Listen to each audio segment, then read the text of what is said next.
Let me log into this, get this YouTube jumping, and then we're gonna get started. How's everybody? Everybody's blessed, living, and well.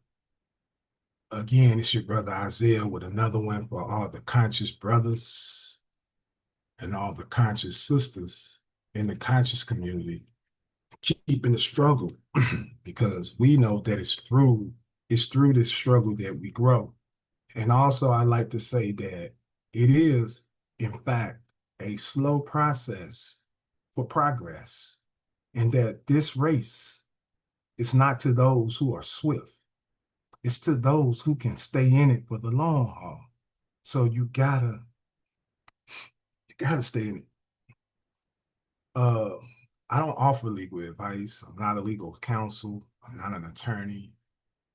I'm just your brother. I just share with you education, information about my walks, about my travels throughout my journey called life. And I like to extend these honors to you because when you honor men and you honor women, you honor yourself.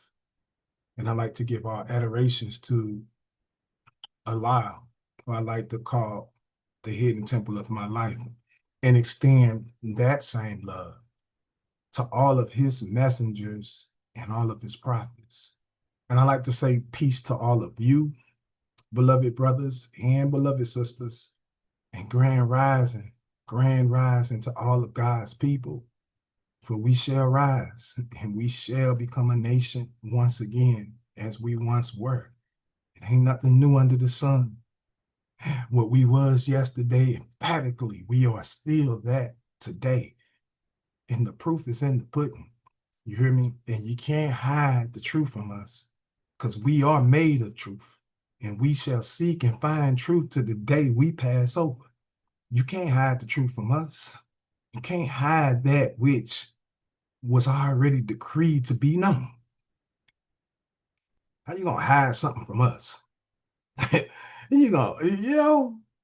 How long you think you got it off on my ancestors? You got it off on my great grandmother and my great great grandmama. You made them pay debts to the day they died.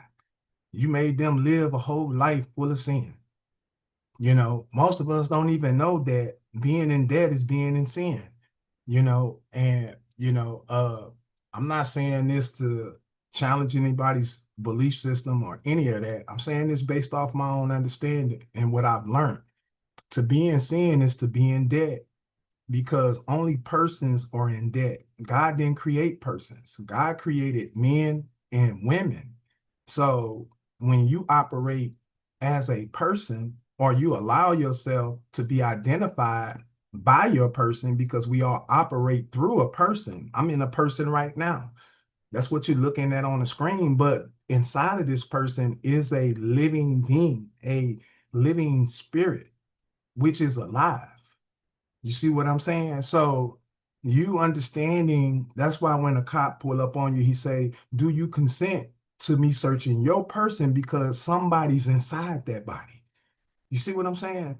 And I don't know how we lost touch with our true selves. Like, how did it, it's a manipulation. We were manipulated, so we were greatly. We've been manipulated greatly. And to the point we don't even realize that in our communities, that it's all foreigners uh giving us products, servicing us. Why will and the same people that don't like us is the ones in our neighborhoods. They watching us when we go in their stores and stuff. But if you don't like us, why are you in our neighborhoods?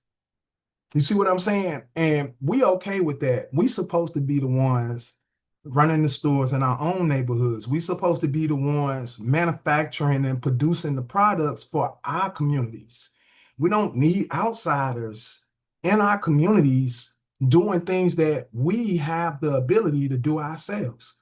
All right. With all this knowledge, with all this information that has surfaced, there's no reason why we shouldn't be able to come together. You know what I'm saying? And do something for ourselves. Like, I don't know why with us it's such a competition. You want to be seen with celebrities, or you want to be known because you did something and you got a celebrity or remedy. And we want to get this famous thing when we get on and we show all our jewelry. We get on here, we all like this. We got jewelry on and we flashing. It ain't even about that, man. It's about freeing the people. It's about liberation. It's about us understanding the time that we live in and that we have a job to do. We were put here for a purpose. You see what I'm saying? And you got to define what your purpose in this life is. And if you are God's people, then you should know what your job is. If it's wickedness all around us and we are the chosen ones, we got to do some work. You can't keep sitting on your butt, dancing and shaking your ass and doing all the stuff that we doing. We gotta get out of this ignorance and we gotta rise up to a level to where we supposed to be, man. And we gotta start doing something about ourselves. We'll see stuff in our communities and won't even say nothing. We'll see our own people doing stuff that we know is wrong. And we'll just ride right past it like it ain't, we won't even say nothing. It You got the elders is scared of the youth. I promise you, man. Listen, the elders are scared of the youth. I ain't mess with them YNs off the chain. Or them YNs. How the hell are you scared of your own product? We fear our own children? It ain't never supposed to be like that. We ain't never supposed to be fearing these young boys out here and these young females out here. I don't care how many guns, how many weapons they got. It's an internal thing within us, man. We got to learn how to communicate to our people. We got to learn how to put the right people on the front line that know how to speak to them. Everybody is here for a purpose. We all got to do it together. We can't do it individualistically. We can't do it we trying to do it individualistically, and it's not getting us where we want to get. You know what I'm saying? So it's evidence that we have to unite.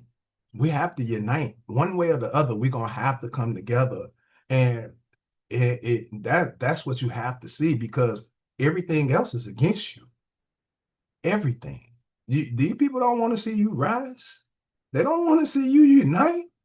I don't want to see none of that. And I say these people, I'm talking about all nations.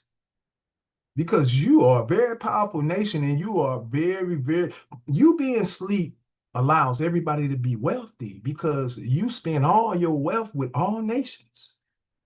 All these nations getting rich off of you. The only one who ain't receiving what he entitled to is the American people. You know, it took me a while, to figure out certain things, right? I'm gonna say this before I actually get into my topic. I just want to touch bases with y'all, say a few words just to get everything warmed up. So, once I'm warmed up, then I can actually go into what I want to talk about. So I'm actually going to be talking about mortgages today. So if you have a mortgage, and you're actually going through some things, I'm gonna be going over a part of the code, and I'm gonna share the code with the people so you can follow me on TikTok. But if you're on YouTube, you can just watch the YouTube and see what I'm demonstrating on building better minds. All right, because I'm on YouTube also, but I'm gonna be showing my screen on YouTube. So on TikTok, you can just follow along. I give out the information. But before I go into that, I want to say something. It took me a while to figure out certain aspects of what was actually happening. Like I said, in several lives, I, I I was incarcerated at a young age. I've been in and out of the system my whole life, from a juvenile all the way up into an adult. I did 20 years flat in federal and state prison.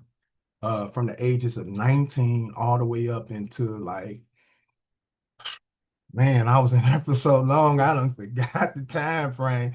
But I did 20 years. I came home, and I think I went down in 96, came home like 2013, 14, something. or it might have been a little earlier. I can't remember exactly the date, but it was like something like that, right?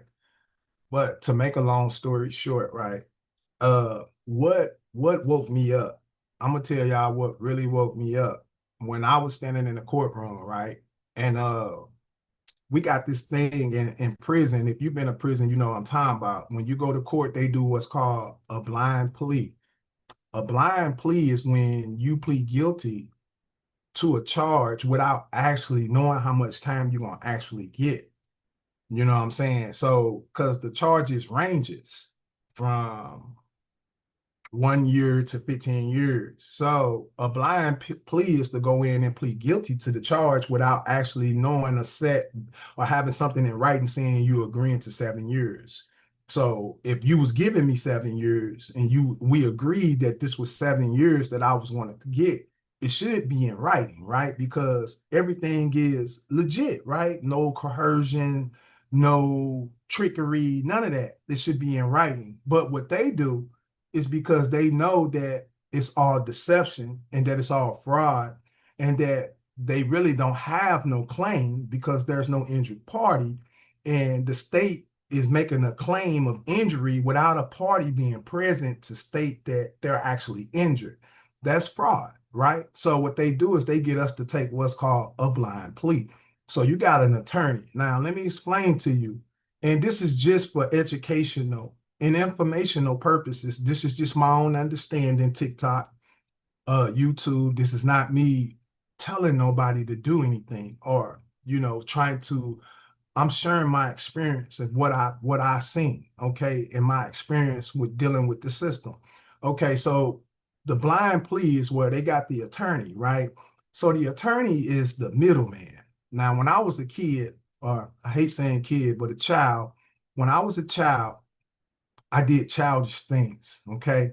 I did a lot of childish things. Man, I can recall so many childish things that I did out of fear of being a child, not being sound in my own understanding and being able to walk firmly in my own truth. As a child, you can't walk like that. So it's easy for a cop to pull you over as a teenager and say, "Give me your social," and you give it to them because you feel obligated. You're a child. So this is how they manipulated me, man. I'm talking about I got so manipulated as a child, not knowing my rights, giving my social out to cops every time they, like I just gotta be real, man. Like my mom and them didn't teach me nothing, man. Not nothing about protecting myself. Like in that sense, I didn't know nothing. I didn't know nothing about my information. It wasn't taught to me right. And I ain't mad at my parents for not knowing because they didn't know. You know what I'm saying? They only know what they were taught. You know what I'm saying? We didn't have what we have today, the access, the availability to information, and a lot of us still don't use it. We still run around like fools, drinking and smoking our lives away instead of trying to set something for our future. We got to change our perspective, man. We are we are very great people. We are very humble, respectful, loving people, and we've been misdescribed and mischaracterized before the eyes of the world purposely to hold you down. Do I look like I'm a threat? Do I look like I want to go and beat people and kill them? Do I look like that type of person to you on the screen? Come on, man. Do I look like I want to do something to somebody? Like, do I look like I'm a gang, a thug, or whatever they try to say we are? Come on, man. Like you got to see it, right? So the attorney, right? What he did was he played the middleman. So my attorney was like he was their advisor. He was the one to instill the fear in me to make me comply. So his visits were not visits to actually talk about the case. His visits were actually inducements to induce me to take a plea. This I'm telling you what it was, what I experienced. I didn't know it at that time because I was a child. I didn't understand what was going on. You know what I'm saying? But now that I'm a man and I realize what's going on, I look back, I could go back for everything they did to me. Because of what I know right now, I can sue them for everything that they did. I won't everything back that you did to me that was wrong. You know you did me wrong. And I'm a secured person. See, because we have a right to be secured. So when they break your security, that's a violation because you have a right to be secure in your person. All right. So the attorney kept telling me, okay, I talked to the prosecutor. I talked to the judge. This is what they saying, man. Look, you looking at this. You're looking at 30 years. Okay. If everything goes right, and I think everything is going right, because I've been talking to the prosecutor, I'm pretty sure he's going to work with me. Now, what we need, Liddell, we need you just to, they're talking 15 years.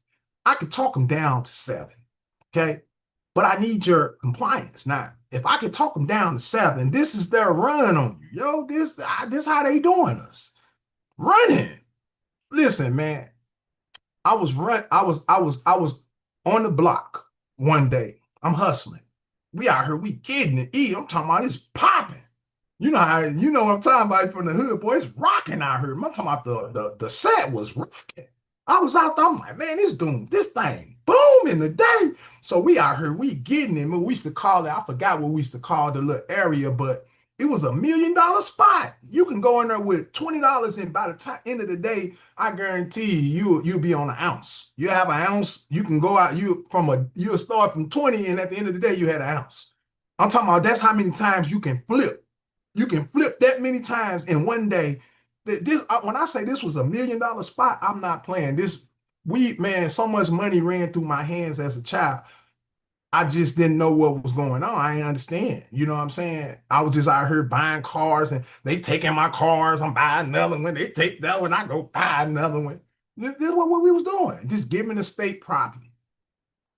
So make a long story short, right? So it was popping in the hood, right? So I'm out here, I got a whole bag full of stones, cocaine, right? So I'm sitting out here, I got a whole bag. Now I ain't hurting nobody. I ain't doing nothing to nobody. I'm counting my rocks up. I got the rocks in my hand. I'm counting. I had the bag. I'm counting, trying to count, make sure what my number is. I look up, and I had a rental car. It was from a guy. He rented out his car to me. So I'm driving the car, but I had parked it like up the street. And I was walking down toward where we be hanging at. And I was counting my dope up.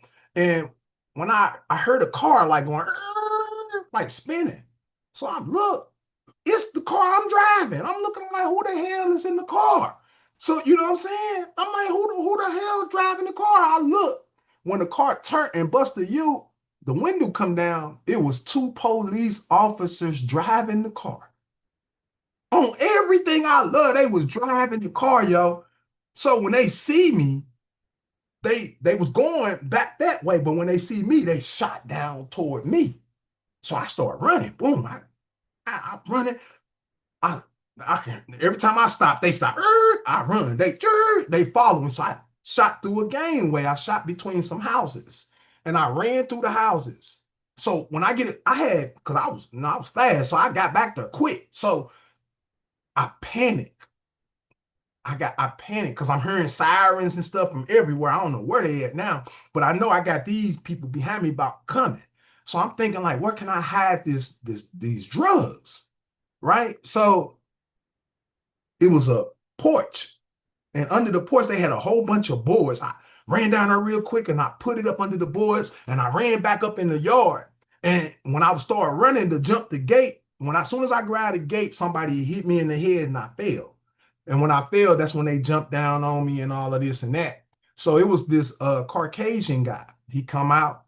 He like, hey man, what the hell is going on out here? He was like, we caught this guy trying to break into your house. Do you want to press charges? So the dude was like, yeah, but before that happened, I missed the part. Before that happened, what happened was when that dude hit me in the head and I fell on the ground, they roughed me up. And when they roughed me up, they was trying to, because people was coming out all in their backyards. It was people everywhere watching. So when they seen everybody watching, they couldn't rough me up like they wanted to. So they dragged me down where I hid the dope at. They dragged me down in the steps down because it was down in his basement. And it was a door going into the basement, and the boards was like sitting off to this side on a limb. Man, the dude put me in a headlock, and the other dude was punching me. And then he rammed my head into the door, and then the dude basement door bust open. And then that's when the dude actually came out and was like, "Hey man, what the hell going on?" And then that's when they said, "Hey, we caught him trying to break into your home. Do you want to press charges?" And that's when the dude said, "Yeah." Right. So they hit me with drugs, and then they hit me with a burglary first degree. Right.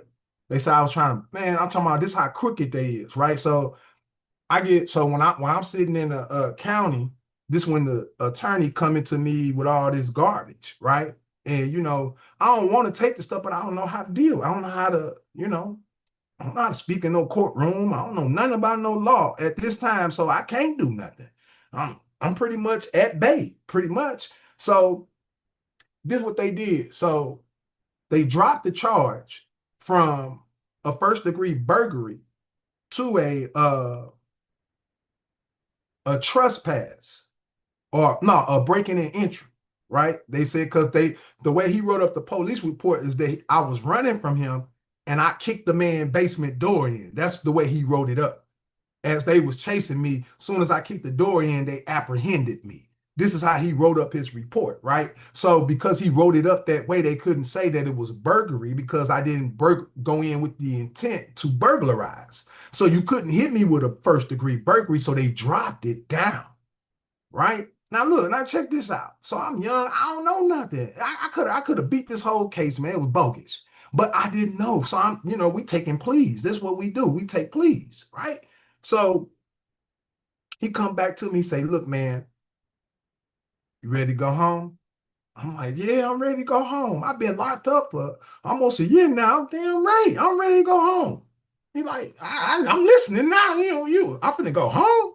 So he like, yeah, man. He's like, "I think I can get you out, man." So I've been talking to the judge and the prosecutor, and they're willing to work with you, man. You ain't never really been in no trouble. I think this is my first time, like, as an adult, right? So he's like, you ain't really never been in no trouble, and this, and that. He said, "I think we can get you 2 years probation with a SIS." I'm like, "A SIS? What's that?" "A suspended imposition of sentence." I'm like, "Suspended imposition of sentence? What's that?" So he had to explain it to me. Oh, so I get 2 years. And if I walk down this 2 years with no violations, it won't show up on my record. So if I go get a job, it ain't gonna say I've been locked up for nothing, right? Oh, okay, yeah, I'm down with that. It sound, so they use little incentives to sway you to contract, right? This is how they do it, right? And then you want to go home, right? No, you want to go home. We can get you out today. Yeah, you can get you out today. So uh he was talking about getting me out that day.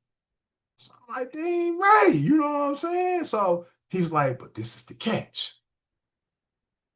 "Catch? Wait a minute, what you mean? You just said they want to raise the what was it? The breaking and entry back up to a first degree burglary. If you accept the first degree burglary along with the drug trafficking, then he'll give you 2 years probation." So I'm like, "Damn right, I do that." I don't understand what they doing. I don't understand they getting more money off the charge. You know what I'm saying?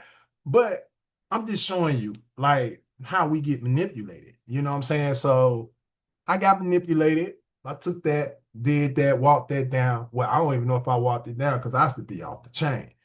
I don't even think I walked it down. I was be off the chain, boy. I was off the chain, man. Hey, but look, to make a long story short, right? So this day, when I got to 20 years, that was when I first got locked up. But I'm back to the original story I was telling y'all, right? So when he was coming in and he was telling me, the lawyer was saying, "Okay, they offering you 30. I think I could talk him down to this and this and that," right? So I'm in a bullpen, and it's just all brothers in here. And all of us is waiting to go to court. We in here with high hopes and wishes, man. I think I'm gonna get out, man. I pray God, man. We all in here like this. That's how they got us. I'm talking about they got us all out of whack, man. They got us like, I'm just saying they got us looking so weak. You know what I mean? We look so weak, when we so strong, but we looking so weak because we don't understand the power we hold, right? So, man, long story short, he come back there. He say, I need to talk to you, man. He say, I think I can get you out, man. And I'm like, yeah. He's like, yeah. He's like, or no, he's like, I think I can get you, I think I can get you 10 years or something like that. Cause they was trying to hit me for I think like 20 some years, but he was talking about he can get me 10 years, right? So he was like, yeah. And then he's like, but I'm gonna call you out and then we're gonna talk about it. I'm like, all right, cool. So I go back in there. I'm talking to my I'm like, man, I'm about to get out. They like, what? Yeah, you about to get, man, I just talked to my lawyer, boy. I'm in this mud. I'm hyped. And that's how we be. We be so hyped up. It's like buying a new car. You don't even care about the contract. You just want the car. That's how they get us, man. I'm telling you, they get me, right? So I'm in this mud. I'm fired up. Woo, I'm hot. Right. Everybody in that, man, right on, boy. You finna go home. We all amped up. I hope I go home too, boy. I'm talking about this. He going home. I might go home today to go home day. Everybody, we in there with high hopes like a mud, right? So anyway, made a long story short, he come get me out. So he talking to me and stuff. We in the room. He like, look.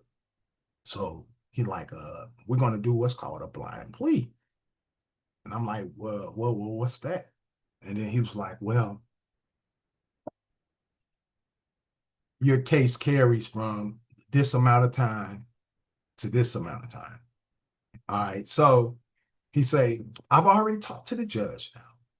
He said, I've already talked to the prosecutor. This is what he told me. And he said, we've already agreed that we're going to give you 10 years. That's what he said.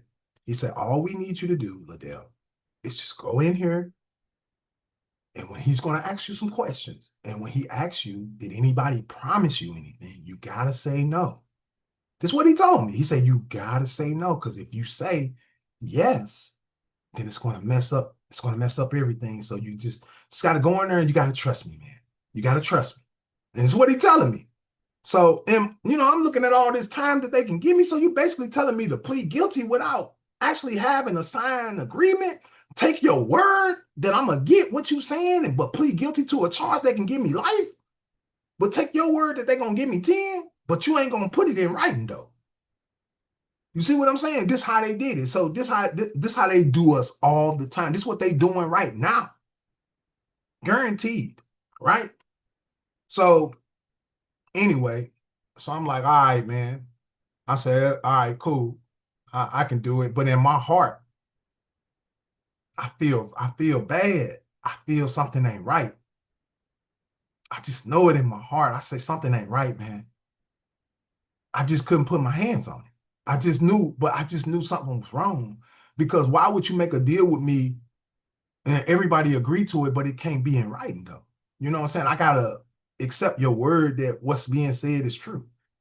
So anyway, I go in there and I'm sharing this because y'all need to know this. And you don't have to be afraid of them at all for nothing because you have a free will and God give you that. And nobody can take that from you unless you give it away. Your will is your ability to deliberately act on what it is you feel in your heart. Your heart is your mind. So whatever your mind feels, you express. And you don't let nobody ever break that and make you be other than what you are or make you feel obligated to perform to something you don't want to perform to. Stand in your truth by all means. All right. So anyway, I go in there, they put me in. I'm looking, everything looks make believe. It looks like I'm in an act. That's how it look. It's like you in an act. You go in, everybody looking suspicious. And she typing and the bailiff looking and everybody looking and peeking around. I'm like, why? What the hell is going on? Why y'all looking like that? everything, it's like a big fraud. They like, man, we hope he don't know. It's almost like they like, man, we pray he don't know what's going on. You can see it in their faces that they doing something wrong, right? So anyway, I go in there. So he say some stuff. Then they call me forward. And then he's like, can you raise your right hand? So I raise my right hand. Boom. Do you solemnly swear that what the testimony you're about to give is the truth, the whole truth, and nothing but the truth?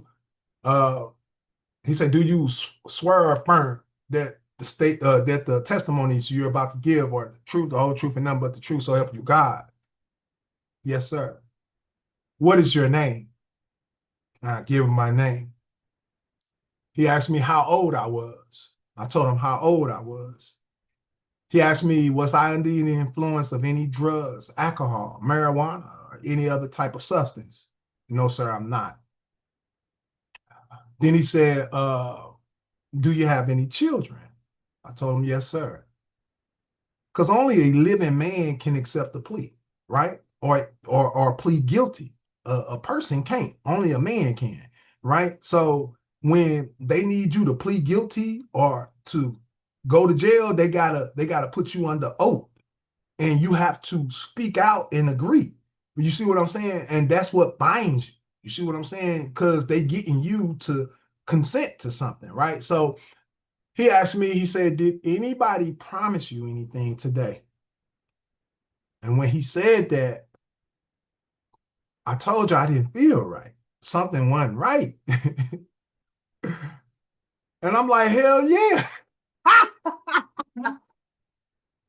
Hell yeah, he promised me something.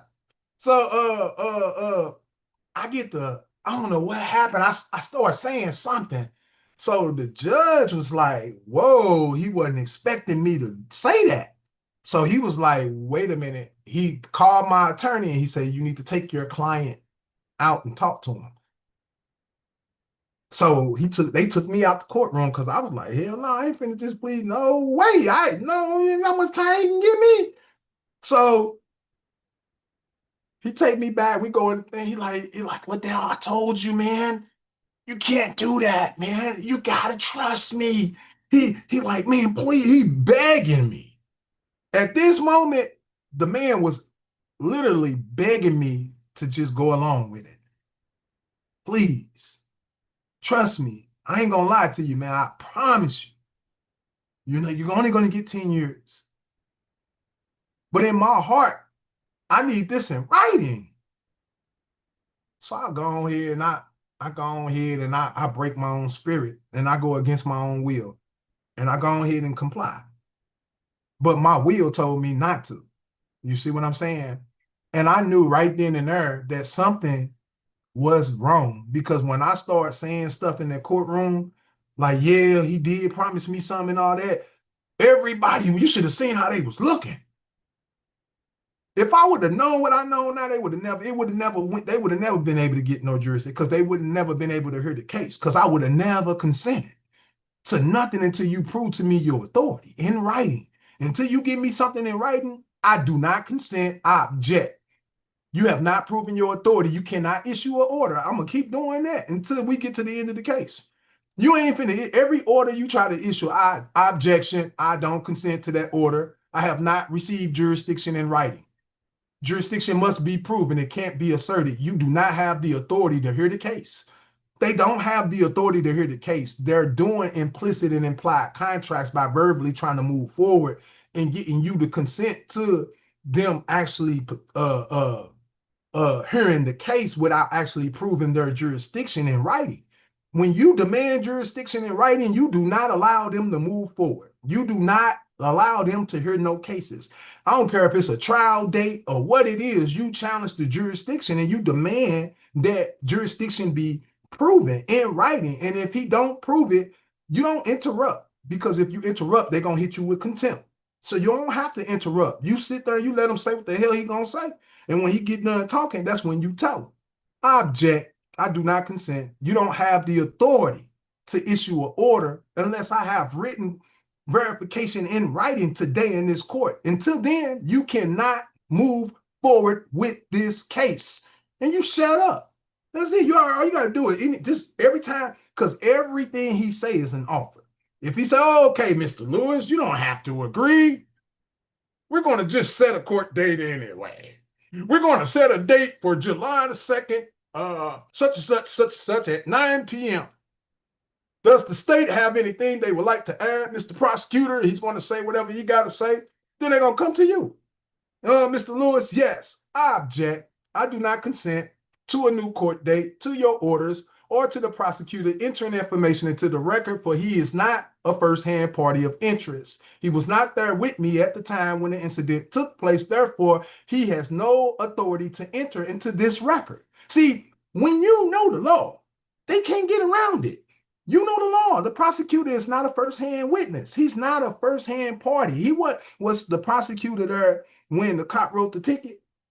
So how the hell is he in the courtroom speaking? According to Rule 19, it says only the parties of interest have the rights to be in the case. So unless the prosecutor is the actual one suing you and he got you allegedly believing that you're in there for what the cop wrote, when really the cop is just a witness, but the prosecutor is the one actually acting as the plaintiff. He's acting as the state and he's acting as the injured party, but he's falsifying records because he's not the injured party at all. See what I'm saying? And he can't represent the state because the state got to bring its own claim. If I'm causing and saying you injured me, I got to be the one bringing my claim. How the hell you going to come in there and speak for me? You see what I'm saying? And enter into the record as if you was right there, and this is what they do. But we're going to get down to the nitty gritty. I didn't say it enough for now, just to get it warmed up. So y'all should be warmed up now, right? So now we can get down to the nitty gritty. All right. So I'm going to be coming from, let me pull up on my screen. All right, you two, y'all ready? We about to get into some information, man. Y'all know how I do it. Y'all know how I do it, man. Let me get this together. Okay, so if you're on TikTok and you want to follow me, all right, I'm gonna be coming from 24 CFR. Let me go back. This ain't the one I want. All right, so we're gonna be coming from 24, CFR, excuse me, 241.570. Again, that's 24 CFR 241.570. Give you a minute to catch up before I go into it. All right. This right here is called insurance endorsements. Insurance endorsements. Okay. All right. I want you to understand another thing about an endorsement. When you think of endorsements, I know the way that a lot of people have been teaching, oh, you sign the back of the bill and all of that, right? But in this sense of an endorsement, right, I don't want you to think of it in that sense. When you think of an endorsement in the sense that I'm talking about now, I want you to think of it as you being endorsed to be insured through a contract. So say, for instance, you applied for something and you were approved for it, and I endorsed it, that it's legit that you're entitled to receive the balance that you applied for.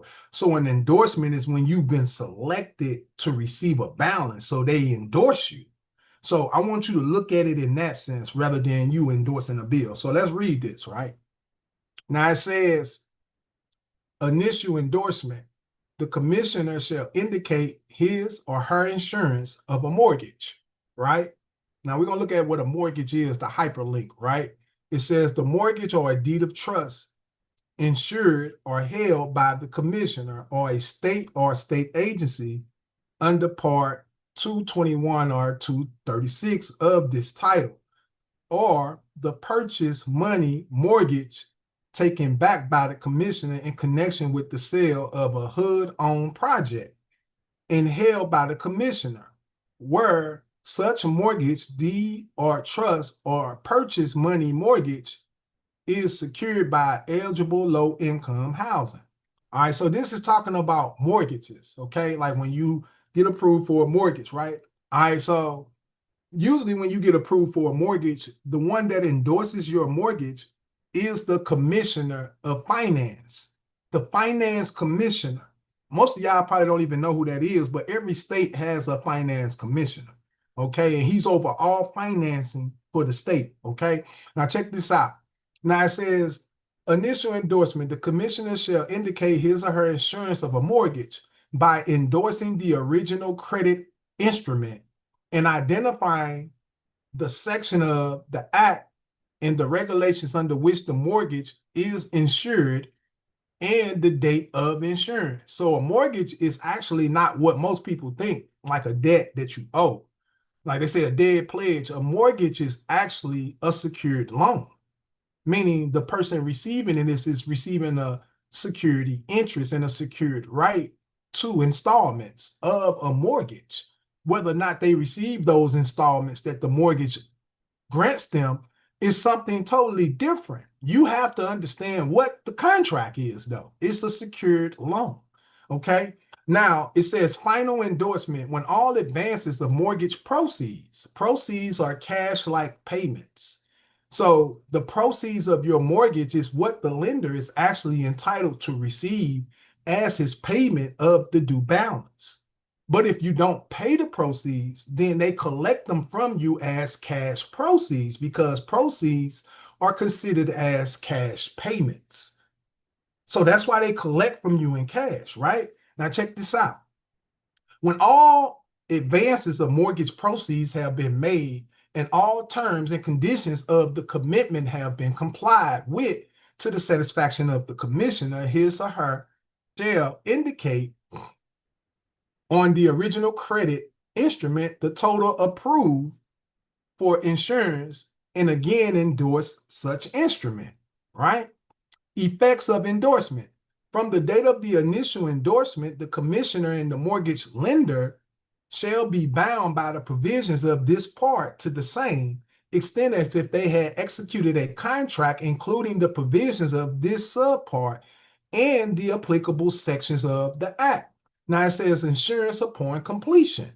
When all advances of mortgage proceeds, right, have been made and all the terms and conditions of the commitment have been complied with to the satisfaction of the commissioner, she shall indicate the total approved for insurance and endorse the credit instrument, identifying the date of the insurance. So when a mortgage is approved and you sign it, they issue it to the commissioner.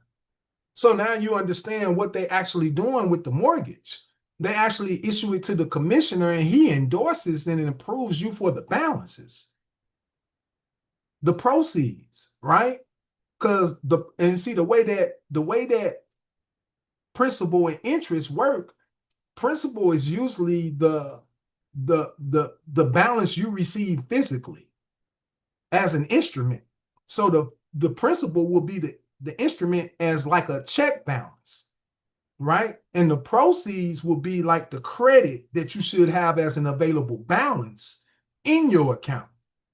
Usually it's credited like the day next. Like if I deposit a check today, usually tomorrow I'll receive my credits, right? So if I deposit an installment, a contract, the next day I should receive the proceeds from that installment. See, and we don't understand, and we've been leaving our money on the table, not understanding why we should endorse and why we should dictate or do a disposition because we got other funds that credit later that also is part of our purchase, okay? And we're just leaving it. But we're not going to do that anymore.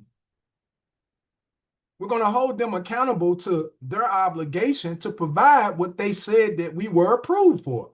We no longer accept being approved for something and not receiving it anymore and paying something that we actually didn't even receive the value of. You making us pay for holding an instrument stating that we have a right to value, but the value was never even drawn on by us. But we paying like we actually drew on the value. And then according to law, even if I didn't endorse it with a special endorsement, a blank endorsement is still considered as a tender of payment. And according to the law, they have to give full faith and credit. So you can't accept my tender as just a partial payment. So you're only accepting partial of my payment. You're not accepting the credit along with it, you're only giving me one stated value, which is the principal, and then the due balance, which I should receive too. You're going to collect that directly from me rather than acknowledge that it's already been approved for me to have it applied. Why would I pay you for something that I've already been approved for? When I got my mortgage, those amounts you trying to collect installments were stated as part of it. Why would I not identify that as part of my loan and tell you to pay me what my loan says that you originally agreed to give to me? But you're going to try to collect it from me? You're going to try to induce me to believe that I owe you when you are the original promiser and I'm the promisee. Let me show, man, listen, I ain't going to go off track because I'll burn them up. Then they know I ain't playing with them, right? Now, application of payments. The security instrument shall provide all the monthly payments to be made by the borrower, right? Shall be added together, and this aggregate amount shall be paid by the borrower upon each monthly payment date in a single payment. The lender shall apply the payments to the following items in the order set forth. Premium charges under the contract of insurance. What is a contract of insurance? Let's see.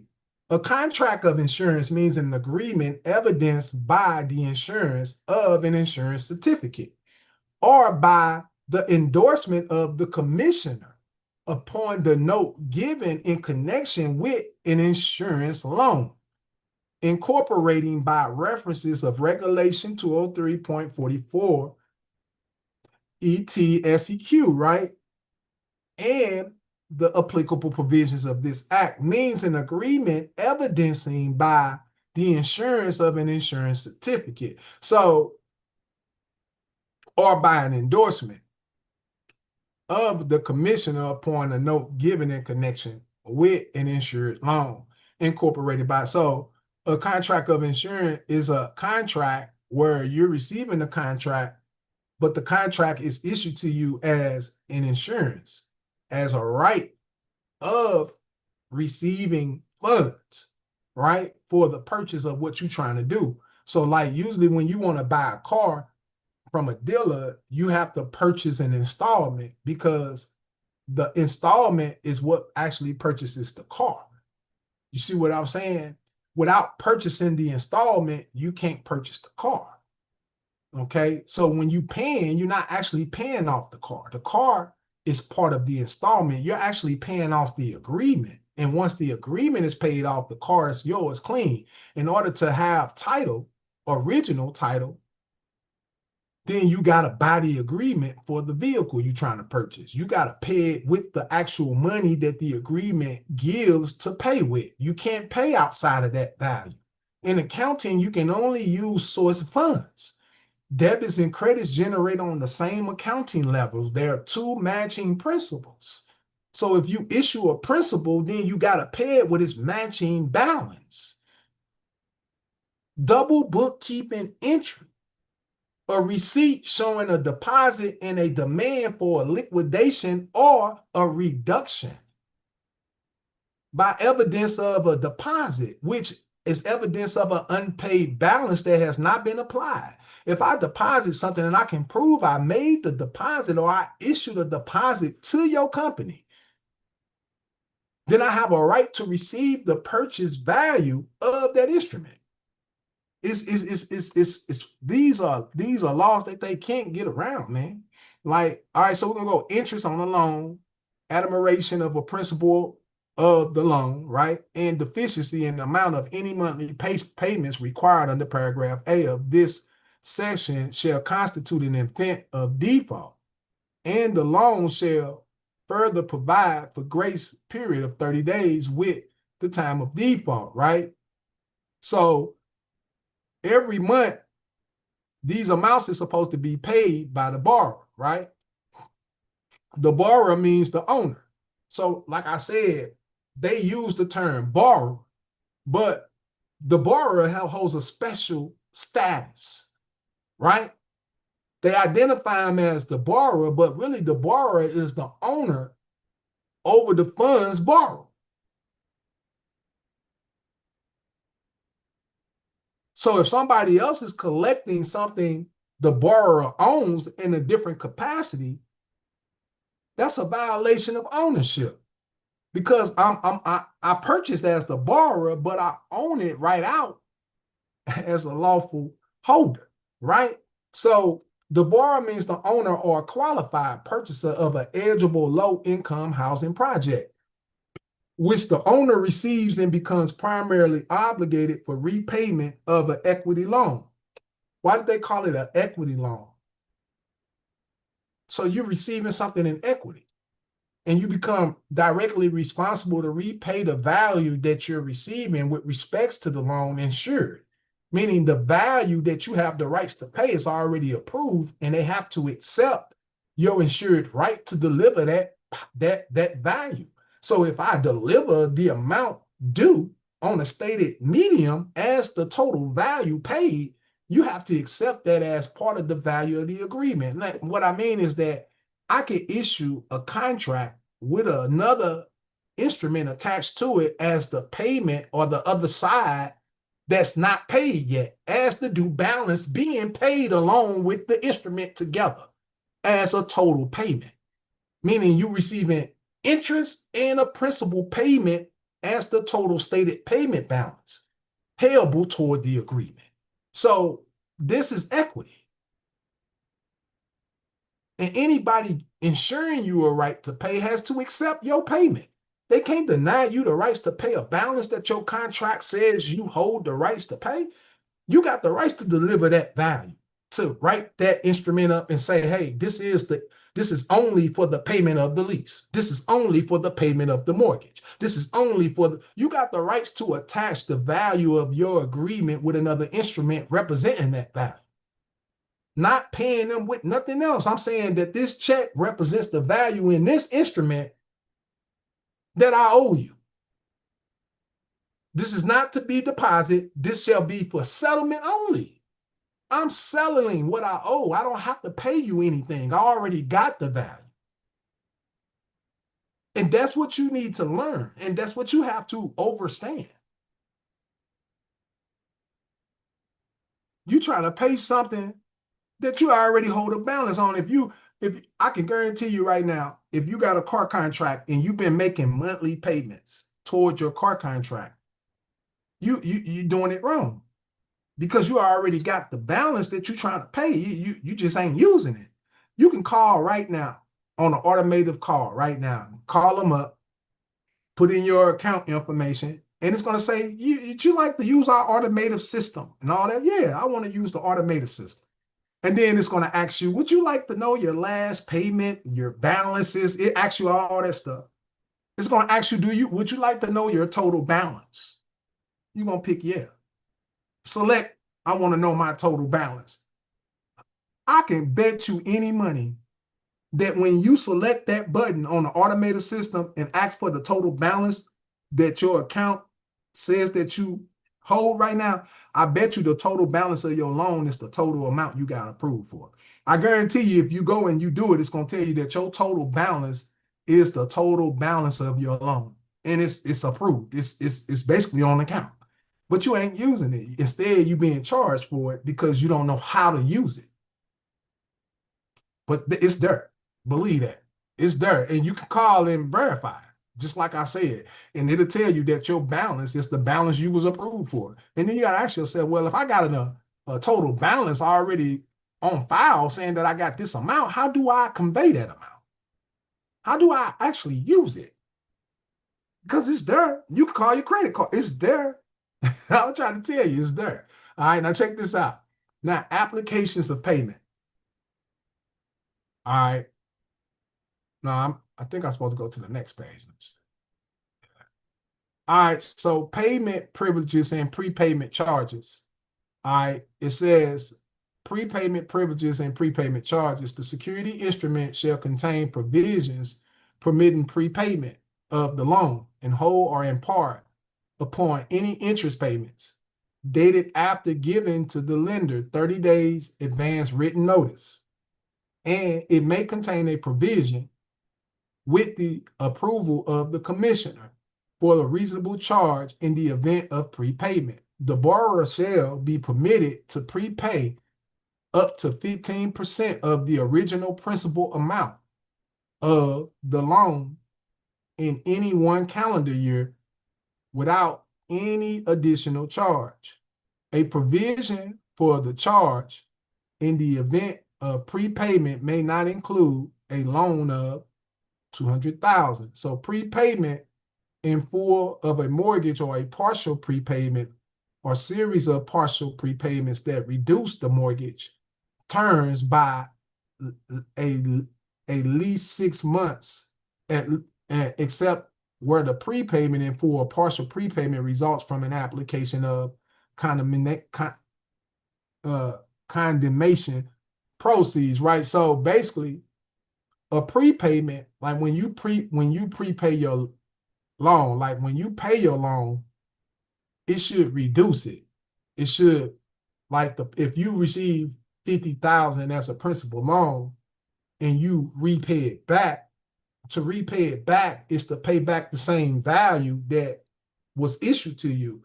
And if the same value that you receive is the same value that you use to give it back, that same value should reduce the original value piece by piece. So every time you issue payment toward your instrument, the principal balance should be lower. Meaning it started off as 50,000, but every time you pay it, the principal gets lower. Now you got a $20,000 loan. Now you can pay it again and it went down to another. The principal getting lower. It's no longer still sitting at $50,000 no more. The only way your principal loan sits at that amount or above that amount if it goes unpaid, or if you overpay the loan, meaning you pay more principal toward the loan to pay it off rather than use the interest to reduce the loan, because the interest is what is the due on the loan to reduce it. When you purchased the loan, it came with stated interest as a prepayment schedule to be applied back towards it, but you have not been applying the interest. You've been paying principal, overpaying the principal, making your loan larger.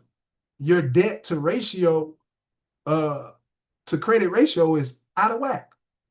You've impaired the obligation, meaning the value has been impaired. It has not been used adequately toward the loan, meaning you received the disclosures and everything, but failed to make payment to reduce your obligation.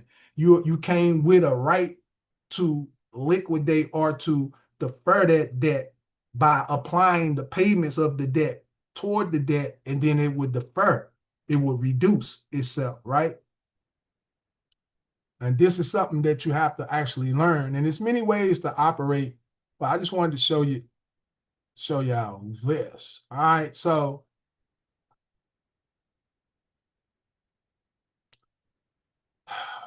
I think that's pretty much it on the mortgage, right? I'm gonna show y'all one more thing before I go.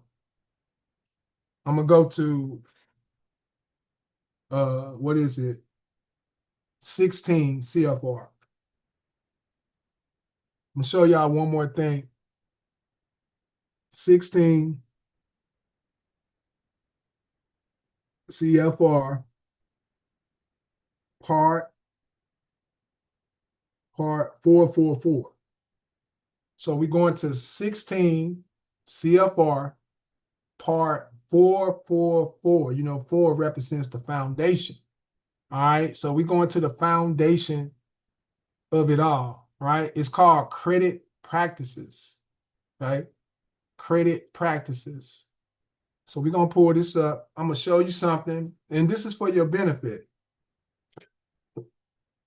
I know y'all hear people all the time talking about, you know, you don't have to pay your bills, and you're a natural person and your name is a legal person. And a lot of people think it's far-fetched, but it's not.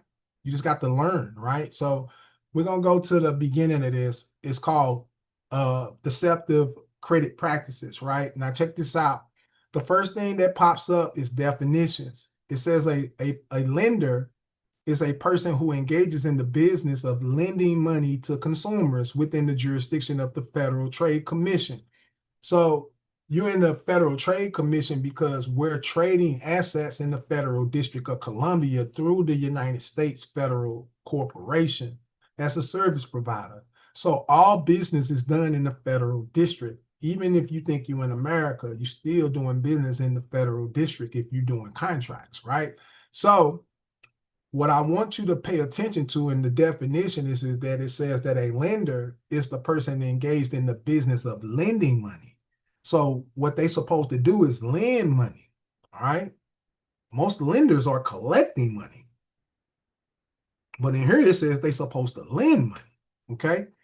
A retail installment seller, a person who sells goods or services to consumers on deferred payment basis or pursuant to a lease purchase arrangement within the jurisdiction of the Federal Trade Commission.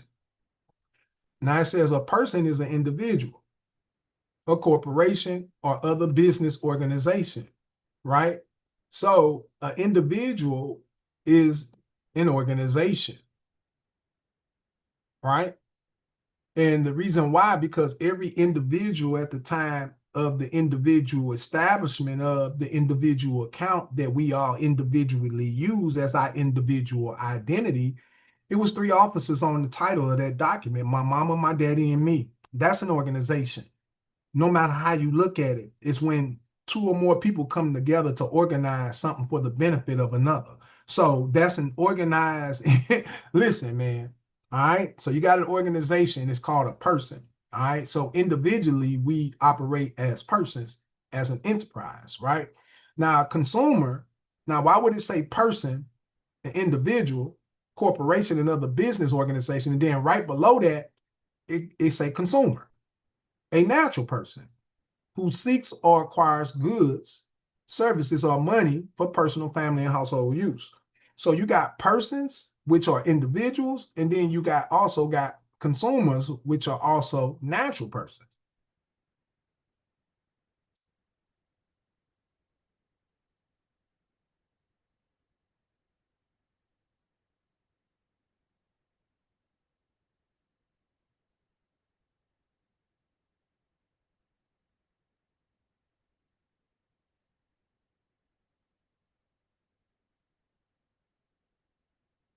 All right, so let's read this. Obligation. An obligation is an agreement between a consumer and a lender or a retail installment seller, right? So an obligation would be an agreement that a consumer has with one of these lenders or a retail installment seller. Now, a creditor on here it says that it's a lender or a retail installment seller, right? And then it says a debt means money that is due. Now, why would it say a debt means money that is due? And a lender is the one who lends money to consumers. So if you start really reading these definitions, you'll really understand what's really happening, So wait a minute, it says that you're supposed to be lending me money. And then when I look at the definition of what a debt is, it says money that is due or alleged to be due from one to another. So is the debt due from me to him, or is the debt due from him to me? Is he really the one promising me payment, but I probably end up paying him not knowing that he's supposed to be paying me? All right, so something like that. Now it says earnings. See, when you get paid, it's because you earned that right to be paid. So when you get paid, they call it what? Earnings, right? Compensation paid or payable to an individual. So when you get earnings, you get compensation paid or payable to an individual for his or her account for personal services rendered or to be rendered by him or her. So wait a minute, whoa, whoa, whoa, whoa, whoa, whoa, whoa, whoa, whoa, whoa, whoa, whoa, whoa. They've been teaching us wrong, man. Oh my God. I don't believe my eyes. I can't believe that what this is saying is true. How could it be that I'm the one issuing the services and I haven't got any compensation? I'm rendering services. I'm rendering contracts. I'm rendering leases and I'm not getting any compensation. Well, how did I know that I ain't got compensated? Because right here it says it. It says that compensation, right, is money payable to an individual for his or her account. So every due balance is supposed to be compensation to you. No wonder why they bill you every month. They are obligated to bill you. They're tendering payment on a different level. They're tendering those bills as payments, but they're making you believe you owe something when really it's an indirect payment to you. You're being indirectly paid and not knowing that they're paying you. So you're earning the right what? By performance. Now let me prove it to you. Watch this. Watch this. Keep this in mind right here. I want you to keep this in mind. I'm gonna show you. This is how you know you cracked the code when you can link them together. Watch this. Right here it says compensation payable to an individual for his or her account for personal services rendered by him or her. So the individual is the one that renders the services to the company to open up the accounts for them. And you are supposed to be compensated with the due balances of that transfer, right? Now,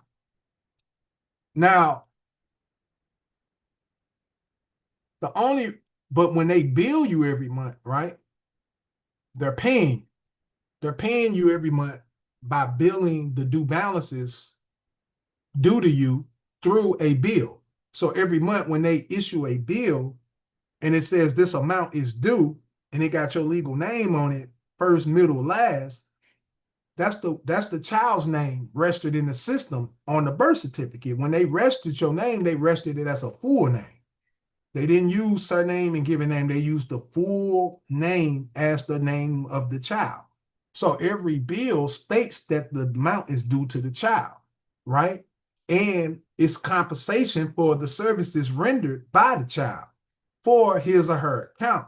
But it's coming as an obligation, and that obligation must be converted by the child into something that the child is entitled to receive from the lender. Okay. Now this is factual. Now I'm gonna take y'all somewhere. We're gonna go to 8. Keep this, don't lose this place where we at right here, right? Because we're gonna come right back to it. We're going to UCC 8, no, UCC 9, 102. Now, the reason why I want to take you to UCC 9, 102 definitions and index definitions, right? Because you need to understand, right? An accession, right, means goods that are physically united with other goods in such a manner that the identity of the original good is not lost. So when you issue a mortgage, when you issue a contract, any bill issued from that contract will be physically united with the contract. It will identify that it's part of that contract, right? In a manner that the original value don't get lost. So when you look at that bill and you say, wait a minute, this is a due balance on my lease for rents that I should be receiving, you can identify the bill with the agreement as rents pertaining to what you already purchased. And now you can demand that you receive that balance as part of your purchase. That's what an accession is. Is meaning that that you never lose the identity to your rights to receive payment. Meaning everything will always identify the agreement and who it's due to. Okay? Whether you paying it or not. Now watch this. It says account right up under it. Except as used in account for means a right to payment. So if this account is yours, you have a right to payment. That's why every month you receive a due balance in your name, right? It says means a right to payment of a monetary obligation, a monetary, meaning its value associated with the obligation, a due balance. That's monetary obligation, whether or not you earn it by performance. When it says whether or not earned by performance, it's saying whether or not you earn the right to receive payment by actually paying yourself. You're performing to receive your payments. The due balances that you should be receiving, you paying to receive the balance. So you're performing and paying the balance rather than actually receiving the due balance as part of the insurance policy because of the bankruptcy and the national emergency. And we have a disability. We don't have lawful money in our possession. So you're not even capable of actually making payment unless you receive a secured right that holds your rights to deliver value. Other than that, you don't have a right to make payment. All right, now check this out. So now you understand why when it says in 16 CFR Part 444, when it talks about earnings, when it says compensation paid or payable to an individual for his or her account, because your account represents your rights to receive payment. And that's why every month you receive a due balance, whether or not you earn the right to the due balance by paying it or receiving it, right? Whether denominated as wages, salary, commission, bonus, or otherwise, including periodic payments, right? Pursuant to a pension, retirement, or disability plan. Now, watch this. It gets even greater. Household goods, clothing, furniture, appliance, one radio and one television, lenses, china, crockery, kitchenware, and personal effects, including wedding rings of a consumer and his or her dependents, provided that the following are not included in the scope of household goods. Work of arts are not included. Electronic entertainment equipment is not included. Items acquired as antiques are not included. And jewelry, except for a wedding ring is not included. Antique is any item over 100 years of age, including such items that have been repaired or renovated without changing their original form or character, right? Now we get down to the nitty gritty. Now this is what you got to hold everybody in the system for not telling you this. For any lender, for any installment seller, for anybody that's entering into an agreement with you and they're not saying this, then they committing fraud, right? It says cosigner, a cosigner. So the whole time they've been lying to you, telling you you need a cosigner for your car. You need a cosigner for your house. Well, that's a co-cosigner, right? Because you are already the cosigner. A cosigner is a natural person who renders himself or herself liable for the obligations of another person without compensation. The term shall include any person whose signature is requested as a condition to granting credit to another person, right? Or as a condition for forbearance on the collection of another person's obligation, right? This falls in with the Fair Debt Collection Practices Act, the creditor, right? That is in default, right? Now I'm gonna put them together for you because they keep telling you stuff that is not correct, right? Now, the term shall not include the spouse whose signature is requested on a credit obligation. So if my wife comes sign for me, she's not no damn cosigner. She can't be the cosigner of my obligation, right? A person who does not, we say,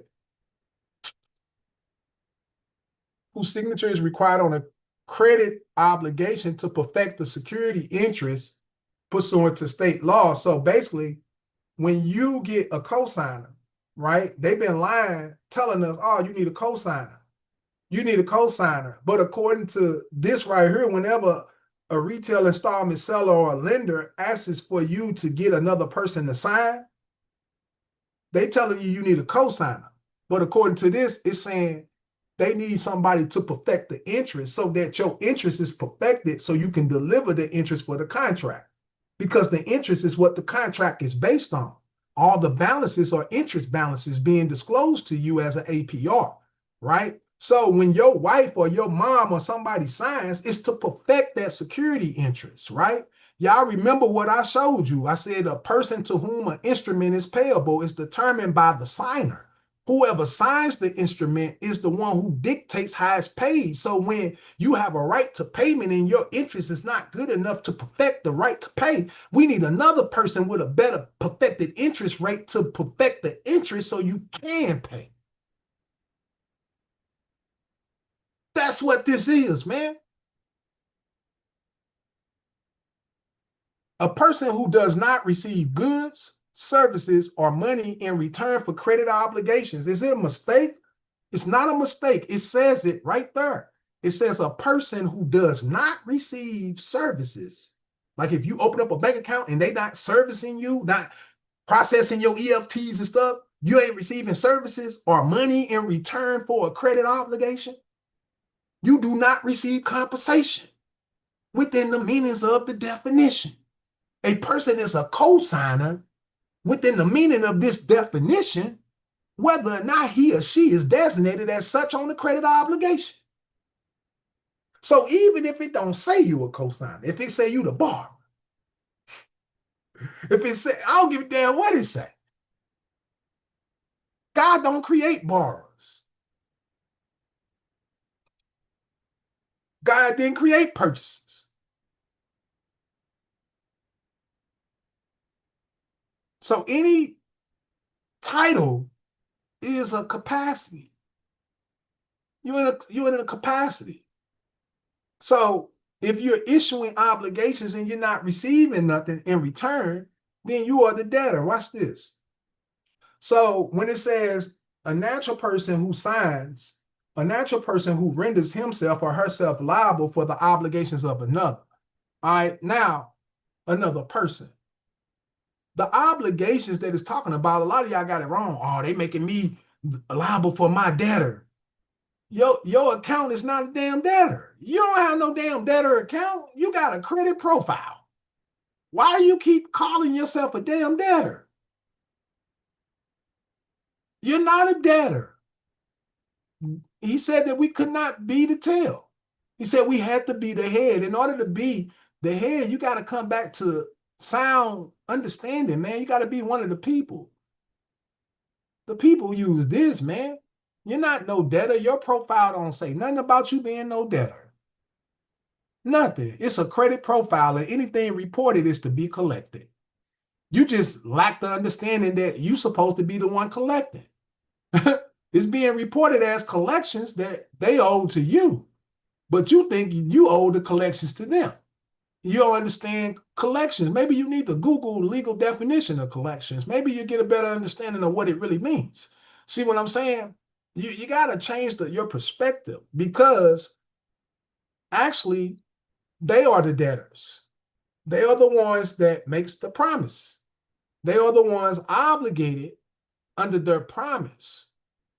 You become a debtor when you sign. When you sign, you're taking on his liability, because he's really the one liable to provide every balance during the contract. He's the one offering the contract. You're accepting his offer, but you're also accepting his liability, because the title transfers to you. I've been saying it forever, man. I'm showing it to you in so many different places of the code so you can get it. Okay? You got to understand that when you sign, all right, you're taking on somebody else's responsibility. And if he's the one initially responsible, then if you don't want to take his place, then you got to make sure that everything is payable to him. Because I'm not going to pay it for you. At least that's what he wants you to do. He wants you to accept being liable and not receiving any compensation in exchange for what you're giving him. But once you know that the exchange is an exchange of value, you should demand that the value be applied that you exchanging upon delivery. Ain't nobody stopping you for doing no endorsement. Who said that you can't take a piece of paper and write endorsement and then state what you're trying to do and say, I'd like to attach this to that. This goes along with that as an attachment.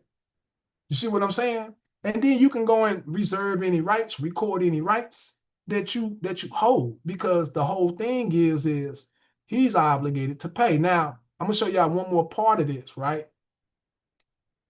I'm gonna go to unfair, deceptive credit practices.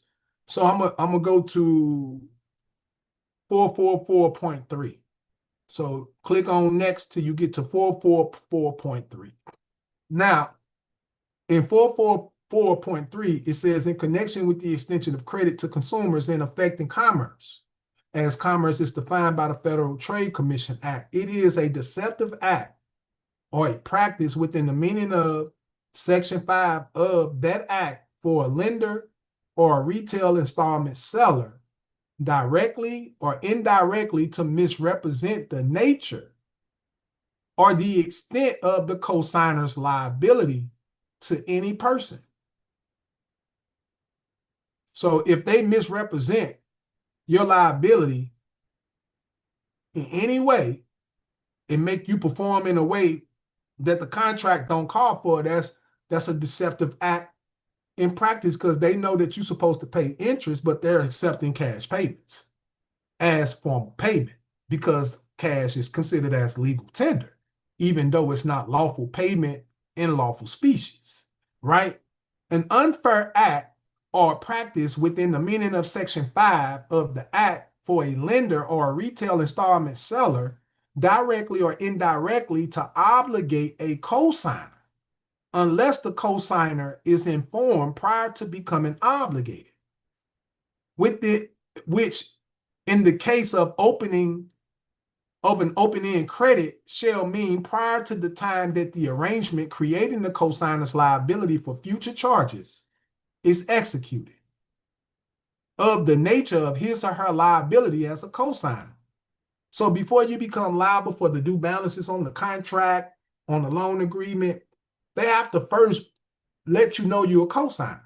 And they have to inform you of your liability when you sign it, right? Now it says any lender or retail installment seller who complies with the preventive requirements in paragraph C of this section do not violate paragraph A of this section. To prevent these unfair, deceptive acts or practices, a disclosure consisting of a separate document that shall contain the following statement and no other shall be given to the cosigner prior to becoming obligated, which in the case of open-end credit shall mean prior to the time that the arrangement creating the cosigner's liability for future charges is executed. Right below it, it says, notice to cosigner. You are being asked to guarantee this debt. Think carefully before you do. If the borrower does not pay the debt, who is the borrower? You would have to.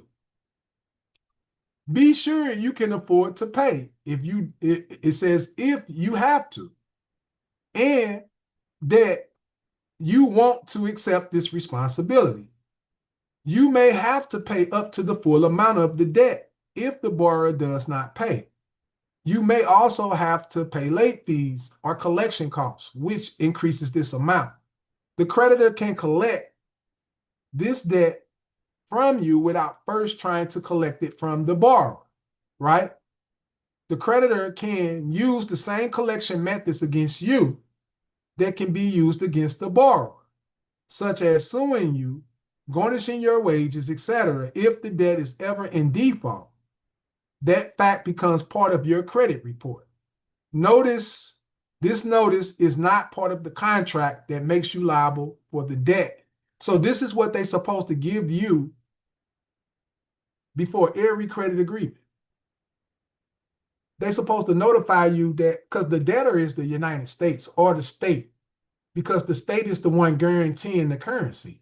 Whoever guarantees the currency is responsible for payment of its balance.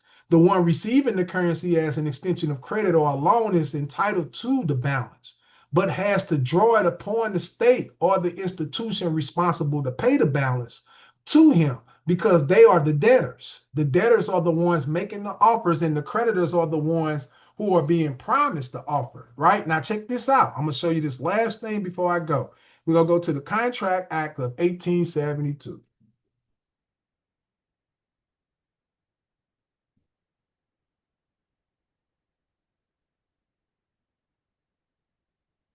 All right. Now, I suggest that you learn the Contract Act, because Nobody's going to teach you contracts. I can promise you that. Nobody's going to teach you contracts. You have to teach yourself contracts. In order to learn about contracts and how contracts work, you got to read the Contract Act. And not only read it, believe that it's true. A lot of y'all read this stuff and act like it's not real. You know what I'm saying? Like, you didn't read it like, you know, this ain't real. Yes, it is. Exactly what this act says is exactly how contracts work. And anything it says you have the rights to do in a contract is what you have the rights to do based off the laws that they instituted. This is what they following, right? And this is the Indian Contract Act. Indian Contract Act, man, it's something about Indian and India that I just don't get. But India, Indians, and all of this stuff is something that they hid from us about that, because I done found a lot of stuff pertaining to India, major, minor, and the Indians, a whole website of nothing but Indian codes, laws, statutes, rules. I was like, wow, man, like I ain't like, it's crazy. It's a lot of stuff that we just been hidden from us, right? Now, check this out. In the Indian Act, it talks about, in the interpretation clause, part in 2, interpretation clause, it says, in this act, the following words and expressions are used in the following sense, unless a contrary intention appears from the context. It says, when one person signifies to another his willingness to do or to abstain from doing anything, right, with a view of obtaining the assent of the other to such act or absence, he is said to make a proposal. So when they signify to you their willingness to provide a due balance to you, or for you to accept paying the due balance to them, he's making a proposal to you. He's proposing that either he pay you the balance or either you accept paying him the balance. But either which way you perceive it, it's going to be accepted as the proposal. So you got to get an understanding of how these laws work. Your perception is off, man. Your perception is all the way off. And it's because you don't read, right? Now check it out. It says, when the person signifying to the other his willingness to provide due amounts or to collect due amounts, because when he abstains from doing it, he's collecting it. When he does it, he's paying it. It's pretty simple. I didn't understand this. I ain't going to say it's pretty simple, because it took me a while to get this understanding. Okay, I done read this act so many times and had different ways of understanding it each time until I finally became competent to understand the information. Once you become competent, oh yeah, you can read anything and understand what it's saying. You know what I'm saying? You can put it together because you can read between the lines. You know legalese. You know you discern what the words are saying. You see what I'm saying? That's the difference. I understand these words to a certain degree. I ain't gonna say I understand them fully, but I understand them enough to comprehend, right? So check it out. So it says, when one person signifies his willingness to do, so I'm just gonna make it to where you can understand it. So when a person signifies his willingness to do, that's when he says these amounts are due to you. All right, he's signifying to you that you're entitled to due amounts, or he's signifying to you not to pay you due amounts, to collect them from you. Okay, to do or not to do, with a view of obtaining your assent, meaning he's trying to get you to accept what he's offering, and in the way that it's being offered to you without any objections. This is what he's trying to do, to get your approval, to enter you into some type of contract, right? Now, with a view of obtaining the assent of the other to such act of abstinence, he is said to make a proposal. Now watch this. Then right below that, it says, when the person to whom the proposal is made, which would be you, signifies his assent thereto, the proposal is said to be accepted. A proposal, when it's accepted, becomes a promise. So if you give me a lease that would do rents and I sign it, I just accepted your proposal, and now your proposal is now my promise. You see how I learned this from just reading the Contract Act? But if you don't read it, you would never know how his obligation became your promise to pay. Because you don't read. You gotta read this. You gotta read it, man, to get an understanding of how these things work and how you become liable, right? It says the person making the proposal is called the promisor. So if he's the one making the proposal and I'm accepting and it's becoming my promise to pay. But according to what I'm reading in the act, it says the one making the proposal is the promiser. And the person accepting the proposal is the promisee. But then when we read in CFR 16444 credit practices, it said that the lender is the one lending the money to the borrower. You see how we putting this together? You see how I'm putting it together to where I'm showing you that it all lines up, man. You just got to get your understanding together. The truth don't change, bro. It's here. You just got to study. It says, so if he makes you a proposal, either to do something or not to do it, and you sign and accept him doing or not doing what he is proposing, then it becomes your promise to do what he proposed not to do or proposed to do. You see how that works? See how now you understand how you becoming wrapped up, right? So the person making the proposal, he's the promiser. He's the one making the promiser. So if he's promising something, you can hold him to that promise, right? Then it says, when at the desire of the promiser or the promisee. So at any one of our desire, what is desire? What is desire? We're going to look this word up. I told you, brother Isaiah, this is how I read, yo. That's when you study with me, you're going to love it. Because this is how I do it, right?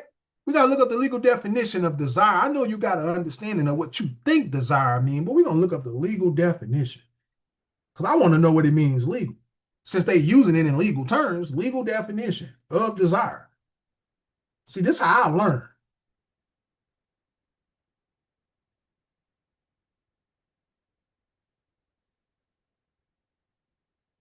All right, so when you look it up, it says strong wishes, strong wish, or intent to achieve something.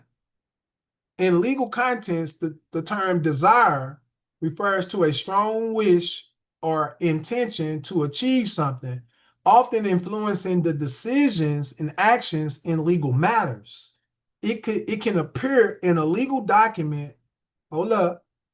It can appear in the legal documents to express what a person wants to happen in a particular situation, such as a desire to settle a cease before it goes to court. I mean, a case before it goes to court, my bad. Courts have interpreted desire in wills to indicate either a direction that must be followed or merely an expression of what the testor hopes would happen. Okay, so now we understand what this word desire means, right? So when we read in the Contract Act and it says, when at the desire of the promiser, the promisee, or any other person has done or abstained from doing or does abstain from doing or promises to do or to abstain from doing something, such act or abstinence or promise is called consideration for the promise. So whatever you do, however you intend this thing to happen, will be your promise to the contract. So if you promise to pay and start paying statements with cash, then that becomes your consideration for the promises that you made to the contract. Okay, but you can handle it in different ways. Okay, understanding what your intent is based off what the contract calls for. What do you intend to happen? Do you intend to pay balances, or do you intend to receive balances as part of a loan you're entitled to use? So your intention and your perception and your action to deliberately act on your willpower is to determine. God gave us the will and the power to act. Why not act and use what I gave to you? Why not use your will? Your will is your faculty of consciousness. It's your ability to deliberately act on what you think and know to be true and correct. That's called will. Fill yourself up with knowledge. And in knowledge, get understanding. And in understanding, right, you should act on what you know. You got to get knowledge, wisdom, and understanding in all areas of your life, man. This is just right here, just me trying to break things down for y'all so y'all can get a better understanding of contracts, promises, acceptances. Okay, now look, we're gonna go down a little bit. Now, this is not what I make up. Now that you understand what a proposal is, you understand when child support send you something, that's a proposal.